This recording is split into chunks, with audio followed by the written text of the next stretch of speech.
আসসালামু আলাইকুম। ফাইনালি আমরা বাবরি মসজিদ এসে পড়েছি। আলহামদুলিল্লাহ খুব সাহি সালামতে এসেছি। তো আমার একটা নিয়ত ছিল যে ইনশাআল্লাহ আমি জুমার দিনে যে জুমা নামাজ পড়বো, আল্লাহ সেটা আমার কবুল করেছে। তো এই যে দেখতে পাচ্ছ বন্ধুরা, শুধু ইট আর ইট। এইদিকে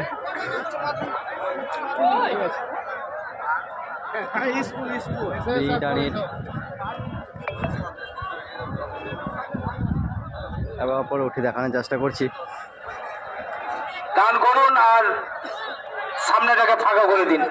নিজে দান করুন, অপরকে দান করার সুযোগ করে দিন। আমার এটাতে বোঝা যায় আল্লাহ চাইলে কতই না কি করতে পারে।